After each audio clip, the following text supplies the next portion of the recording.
Eh bien, merci de me donner la parole. Donc, je vais d'abord commencer par me présenter. Je suis Marie-Jo Menozzi, sociologue et anthropologue de formation. Et moi, j'ai un bureau d'études pas très loin de chez vous. Je suis dans le pays de Redon, à Saint-Vincent-sur-Oust.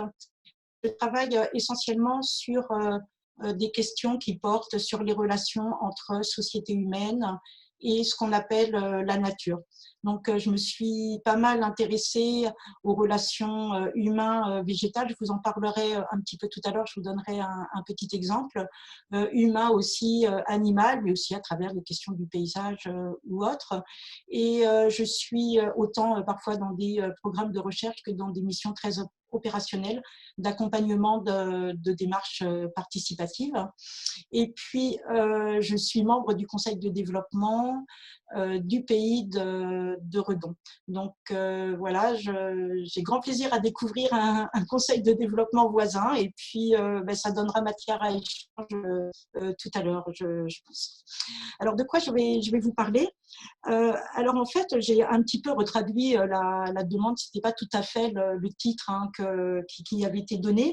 Et je me suis dit, en tant que sociologue, qu'est-ce que je peux dire sur l'adaptation au changement climatique? Qu'est-ce que c'est que s'adapter? Alors, si je regarde une définition, on va dire c'est se préparer aux conséquences du changement à venir pour limiter des dégâts. Donc, en écoutant Madame Lebois, je me dis, ben oui, s'adapter, c'est essayer de prévenir les dégâts que peut-être les risques de submersion marine peuvent occasionner dans le territoire de l'estuaire de la Loire. C'est aussi intervenir sur les facteurs qui contrôlent l'ampleur de ce changement climatique.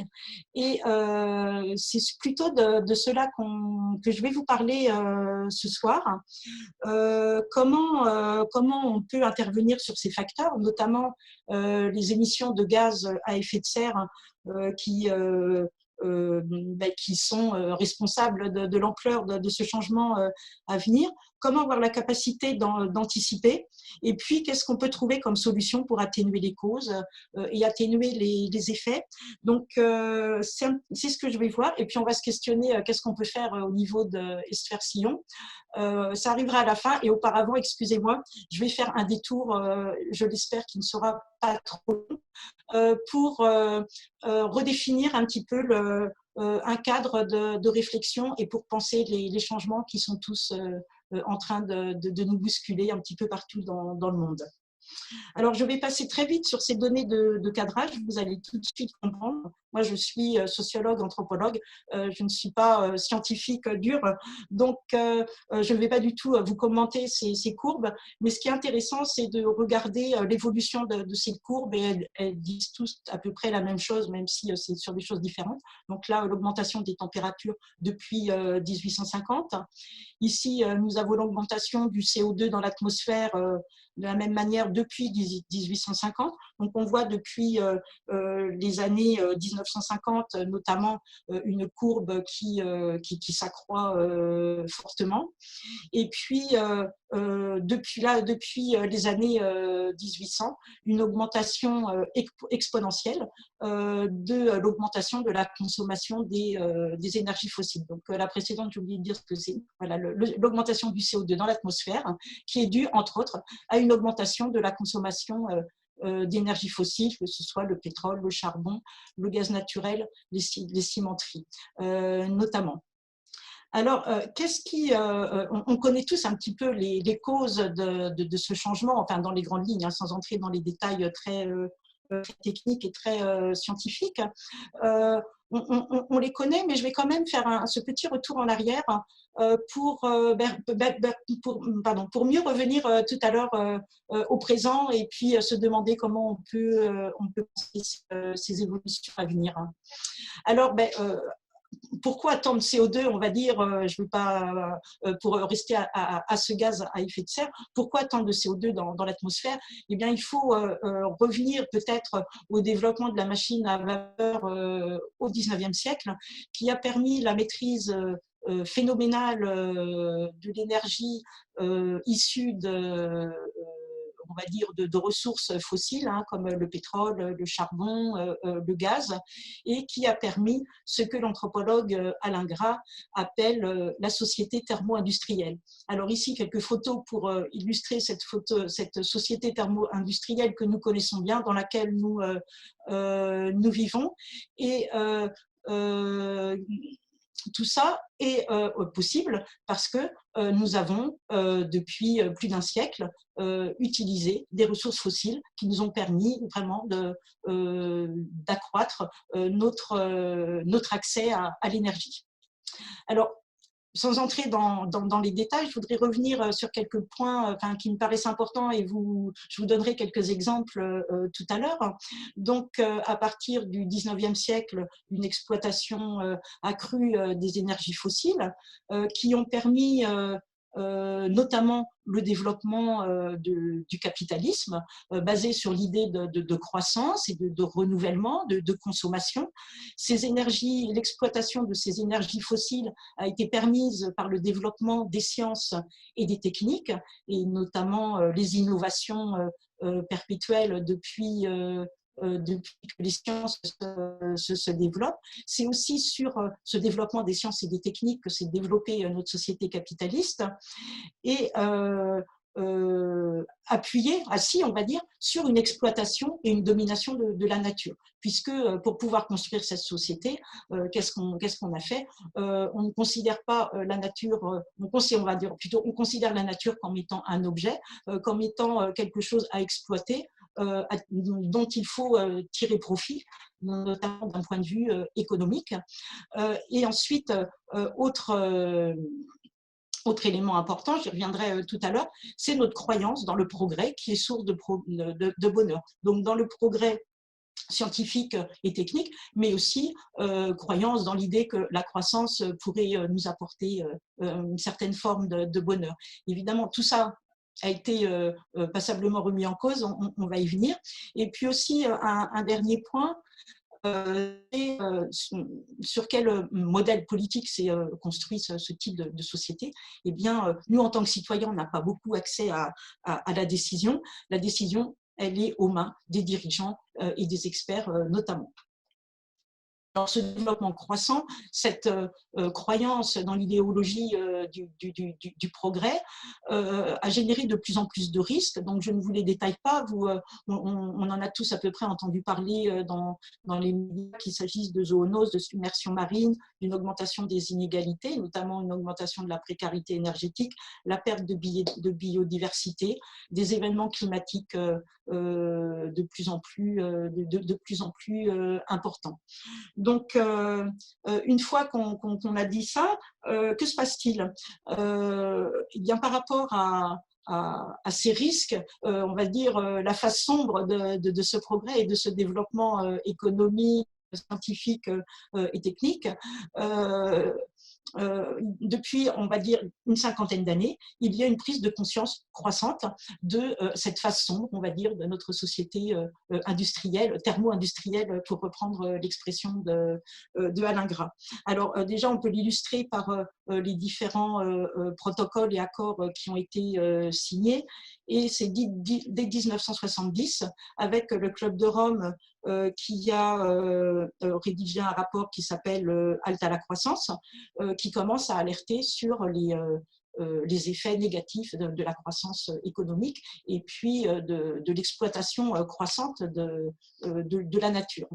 Donc, c'était il y a 50 ans. Je ne les détaille pas tous, c'était juste pour vous les montrer. Pour arriver en 2016 au niveau national à la loi de transition énergétique qui s'est déclinée en PCAET, plan climat, air, énergie territoriale. Donc, c'est ça qui va m'intéresser tout à l'heure et dont on va parler tout à l'heure. Alors, de conscience croissante, ça fait quand même 50 ans qu'il y a un certain nombre de freins par rapport à cette prise en compte des risques liés à notre mode de vie. On va voir ça tout à l'heure. On se rend compte que nos modes de vie sont profondément ancrés dans une consommation des énergies fossiles. c'est très difficile de s'arrêter, de prendre sa voiture, de s'arrêter. Il y a des trains qui, je crois qu'il y en a qui peut-être qui fonctionnent encore au diesel, de s'arrêter de prendre le bateau, l'avion. Donc, des modes de vie qui sont basés sur les énergies fossiles. Ce qui est important d'abord, c'est l'économie, c'est pas vraiment l'environnement. Et cette préoccupation pour l'environnement est plutôt peu importante. Alors, je vous ai mis quelques illustrations un petit peu humoristiques et pour illustrer un petit peu moi, ce que j'ai pu entendre lors d'entretiens que je réalisais. Et notamment quand j'ai pas mal travaillé sur la perception de ce qu'on appelle les mauvaises herbes, les plantes adventices, notamment dans le cadre du programme Zéro Phyto à ses tout débuts. Et j'ai eu aussi l'occasion de travailler sur des espèces invasives, et notamment la jussie, et comment l'éliminer. Au début, on utilisait des produits chimiques. Et donc ça, c'était il y a une dizaine d'années, quand je faisais mes enquêtes auprès de jardiniers, qu'ils soient professionnels ou amateurs, auprès d'habitants, enfin voilà, de tout un panel d'acteurs sociaux qu'on enquête quand on fait de la sociologie. Bien souvent, on me disait, mais non, c'est pas possible d'arrêter ces produits pesticides. Vous voulez quand même pas qu'on revienne à l'âge des cavernes. Oui, mais arrêter d'utiliser ces produits, c'est aller contre le progrès. On ne peut pas aller contre le progrès. Vous voulez qu'on revienne à l'âge de la bougie? Alors, c'était voilà, régulièrement, j'entendais ce type d'argument m'expliquant, mais on ne peut pas ne pas utiliser tous ces produits issus de la technologie, puisque ces produits sont issus du progrès, on y croit, et on veut les utiliser, continuer à les utiliser, même s'ils ont des risques pour l'environnement, pour nous-mêmes, même s'ils peuvent avoir des effets négatifs. Et alors là, c'est aussi une petite anecdote. Pourquoi cuit les petits oiseaux? C'est quand moi je me présente, ben, j'explique que je travaille sur l'environnement. Ça m'est arrivé plusieurs fois qu'on me renvoie, ah oui, l'environnement, cuit les petits oiseaux, comme si c'était quelque chose de très futile pour s'amuser, voilà, quand on n'avait rien d'autre à faire et que c'était loin des préoccupations nobles et importantes de l'économie. Et donc cette idée qu'on ne peut pas aller contre le progrès et un attachement à un mode de vie basé sur la consommation qu'on connaît. Alors comme dit le sociologue Bruno Latour, il y a un très fort décalage entre la conscience collective du changement climatique et l'état de catastrophe tel que l'annoncent certains spécialistes. Je vais passer très rapidement parce que j'ai plus beaucoup de temps. C'est juste pour vous montrer les faibles préoccupations pour l'environnement au sein de la population française à partir des enquêtes réalisées par l'ADEME. Donc, en première intention, c'est 8% des Français qui disent être pour qui l'environnement est une question importante, 22% au bout des trois relances. Donc, ça, c'était en 2018. Voilà comment évoluent les préoccupations pour l'environnement depuis 2012. Donc, on voit que finalement, il y a une faible un intérêt pas très important pour l'environnement au sein de la population, et ensuite que cet intérêt n'évolue pas beaucoup. Maintenant, on va regarder les problèmes environnementaux qui préoccupent les Français. Alors, ce qui arrive en premier, c'est la dégradation de la faune et de la flore. Ce qui arrive en second, c'est l'effet de serre et le réchauffement climatique. Donc, 22% de réponses en première intention. Donc, ça veut dire un Français sur 5, 38% en deuxième intention. Ce qui est intéressant, c'est de voir que le climat est une préoccupation croissante. Donc, 6% de personnes qui s'en préoccupaient dans les enquêtes, en tout cas dans les enquêtes de l'ADEME en 2000. On arrive à 22% en 2018, avec un certain nombre d'oscillations qu'on peut peut-être attribuer aux événements politiques comme l'accord de Paris, ou des événements comme ça. En 2015, on voit qu'il y a un petit pic. Voilà, là, c'était l'année de la signature de l'accord de Paris. Alors, dernière partie, comment est-ce qu'on peut s'adapter, donc après avoir dit toutes ces généralités, comment est-ce qu'on peut s'adapter au changement climatique? Alors, comment poser la question? Est-ce que c'est une question technique? Comme nous montre Madame Lebaud, effectivement, on sent que la question, elle est très scientifique, elle est très technique. On a besoin de mobiliser les scientifiques et les techniques, mais est-ce que ça suffit? Eh bien, c'est pas sûr. On peut se dire, on va remplacer les énergies fossiles par d'autres sources d'énergie, et puis ça roule. Mais en fait, c'est pas tout à fait comme ça que les choses se passent. Et comme le constate Laurence Reynaud, qui est sociologue, c'est que le choix d'une source d'énergie est aussi un choix de société. Donc, choisir des énergies fossiles comme le pétrole ou d'utiliser des énergies comme l'éolien ou le solaire, on n'est pas du tout dans la même organisation. On peut, pour distribuer l'énergie fossile, on voyait bien qu'on est dans des grands réseaux sociotechniques. L'éolien, alors il prend cette allure-là, mais il pourrait aussi prendre d'autres formes. Donc voilà, en fonction des techniques, c'est des formes sociales différentes qui peuvent apparaître. Alors, il y a aussi l'idée de la croissance verte, que c'est par les innovations technologiques et scientifiques qu'on résoudra ce problème de changement climatique, que la science, elle va nous permettre de trouver des solutions aux problèmes qu'elle a contribué à engendrer. Donc, il y a certainement des solutions à chercher d'un point de vue scientifique et technique, mais là encore, est-ce que ça suffit? Eh bien, c'est pas sûr. Parce que la question une question sociale. Et dans le sens où ce changement climatique, eh bien, il nous questionne sur nos modes de vie. Pourquoi le CO2 a augmenté? Eh bien, c'est parce que je prends ma voiture pour me déplacer. C'est parce que je chauffe ma maison à 20, 22 degrés ou plus ou moins. C'est parce que tous les ans, voire 2 fois par an, je prends l'avion pour passer mes vacances à l'autre bout du monde ou à l'autre bout de l'Europe. C'est parce que j'aime bien manger des fraises en plein hiver, au moment de Noël, c'est pas mal. Donc, en fait, ça renvoie à nos modes de vie, où est-ce qu'on vit, ce qu'on mange, nos loisirs, comment on se déplace, comment on se chauffe, comment on produit, et aussi tous les objets techniques qu'on utilise. Donc l'énergie, on voit bien, elle est présente dans toutes les dimensions de notre vie. Quoi qu'on fasse, on utilise de l'énergie. Donc finalement, s'adapter au changement climatique en essayant de réduire les causes de ce changement, eh bien, c'est mettre un petit peu en question tout notre mode de vie et toutes les manières de vivre qu'on a mis en place. Donc, le technique, la dimension technique et la dimension sociale sont deux dimensions qui sont très, très, très fortement liées entre elles. Alors, je n'aurai pas le temps de développer, mais je vous présente le travail qui est réalisé par les sociologues Samuel Aubin et Ludovic Bertina, qui travaillent sur les modes de vie dans le cadre d'un projet TESS, Transition énergétique et sociétale, au sein de l'Institut des mines et techniques ou technologies à Nantes. Et donc, ils disent, cette question de changement climatique, elle engage nos modes de vie. C'est-à-dire, c'est comment, par exemple, si on prend l'exemple du transport, comment on se déplace?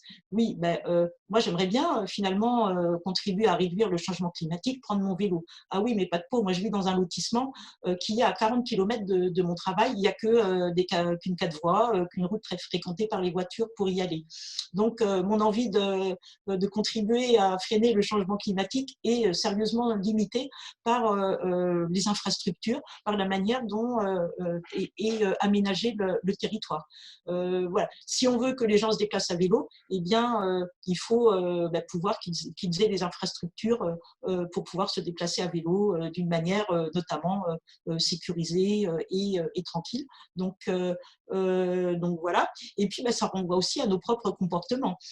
Pour que moi, j'ai envie de prendre le vélo, il faut que j'ai une image positive de ce vélo. Ce qui, jusqu'à présent, n'était pas forcément le cas, hormis comme objet de loisirs ou de sport, c'était pas très, comment dire, faire du vélo, aller au travail en vélo n'était pas empreint d'une grande distinction et beaucoup de personnes ne prenaient pas leur vélo pour aller au travail, comme par exemple ça peut se faire dans les Pays-Bas, parce que, eh bien, on n'a pas une représentation très positive de quelqu'un qui se déplace à vélo pour aller à son travail. Donc, ça veut dire qu'il faut agir sur tout, que ce soit l'organisation du territoire, que ce soit nos propres habitudes, nos propres croyances, nos routines, nos relations sociales aussi. Moi, je veux une petite voiture, mais si finalement, en termes de statut social, il faut avoir une grosse voiture, est-ce que je vais aller retourner acheter une petite voiture, hein? Et ça renvoie aussi à la manière dont fonctionnent nos collectivités, nos institutions économiques. Alors, que pensent les Français de ça? Et j'ai bientôt fini, hein. Donc, pour les Français, il faudra modifier de façon importante nos modes de vie pour empêcher le réchauffement, le changement climatique, donc 51%, toujours selon la même enquête de l'ADEME. Et c'est seulement 9% qui pensent que le progrès technique permettra de trouver des solutions pour empêcher le réchauffement, le changement climatique. Alors maintenant, qui est concerné? Si on regarde les émissions françaises de gaz à effet de serre, eh bien, c'est l'industrie, c'est le résidentiel, le tertiaire, donc c'est moi, c'est vous, ce sont les transports, c'est nous tous, l'agriculture, la sylviculture, c'est les professionnels, mais c'est aussi nous, l'industrie de l'énergie. En fait, c'est tout le monde qui est concerné. Et voilà, donc et ensuite, je m'arrêterai là-dessus. La spécificité de ce problème, c'est que c'est un problème global qui est à prendre en charge au niveau local. Alors, comment est-ce que c'est pas aux États? Est-ce que c'est pas aux institutions internationales?